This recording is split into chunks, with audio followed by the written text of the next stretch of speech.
When you look at the world stage, there are three leaders who just consistently grab the headlines: Donald Trump, Vladimir Putin, and Narendra Modi. Now, they all have immense power, but the way they use it couldn't be more different. So today, we're going to break down their unique leadership blueprints to really get a handle on how they're shaping our world. So that brings up the big question, right? Who is the strongest leader? And let me be super clear here. This isn't about politics. We're not picking sides or saying who's right or wrong. What we're doing is dissecting their styles, how they make decisions, how they influence people, and how they project power out there on the global stage. All right, first up, we've got a leader whose name is basically a synonym for shaking things up: Donald Trump, the disruptor. His entire approach is really built on breaking the mold.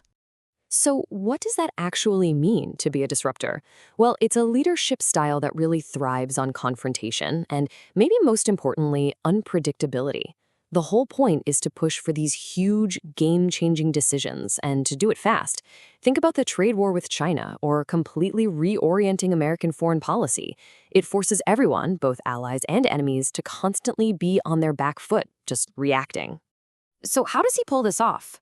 A lot of it comes down to his masterful use of communication, something he really perfected over years in reality TV. He has this incredible ability to talk directly to his base, completely bypassing the traditional media. And let's be honest, his knack for dominating the news cycle is second to none. When you control the narrative like that, you can be incredibly decisive on huge policy areas like trade and foreign affairs. But, of course, there's always a flip side, right? For the disruptor model, critics argue that the very unpredictability that makes it so potent in the short term can backfire. It can lead to inconsistency, and that might actually weaken a country's long-term diplomatic influence. Plus, that confrontational style is very often accused of making political divisions even deeper. Okay, so from the, let's call it organized chaos of disruption, we're going to pivot to a leader who is all about control and calculation. Next up, Vladimir Putin, the strategist. Yeah, if Trump's all about speed and unpredictability, Putin is the polar opposite.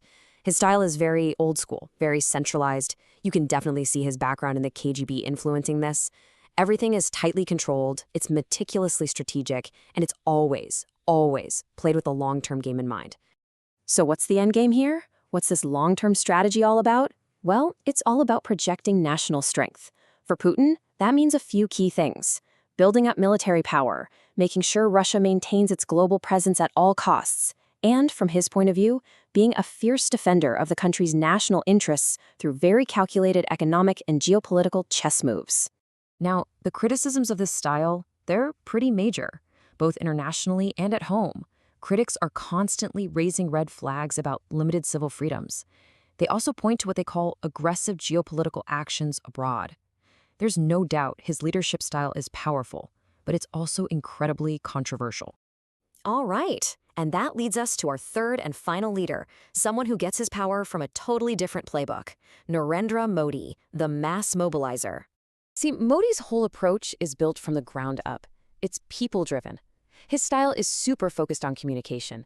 But it's different from Trump's media dominance. Modi positions himself as a national reformer, someone who's speaking directly to the dreams of over 1 billion people. He frames his entire agenda around the idea of large-scale transformative change. And you know what? This strategy has gotten some pretty big results. Modi's greatest strength is arguably his unmatched ability to mobilize the masses. I mean, it's allowed him to build and keep one of the largest political support bases on the entire planet. And his focus on modernizing the economy and building global partnerships has directly led to a really sharp increase in India's influence on the world stage. But just like the others, this model has its share of criticism. Critics often point to persistent issues at home, things like ongoing economic challenges that are still affecting huge parts of the population.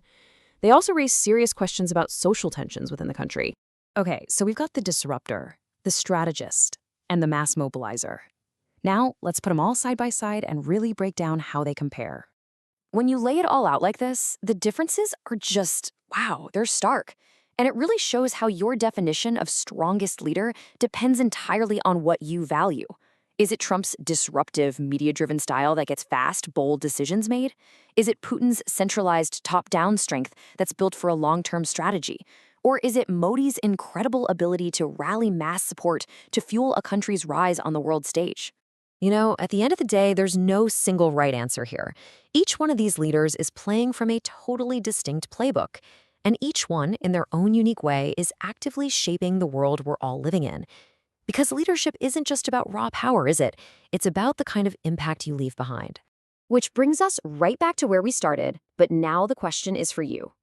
Thinking about these three very different models, the disruptor, the strategist, and the mass mobilizer, who do you think stands out as the strongest leader? And more importantly, why? It's definitely something to think about.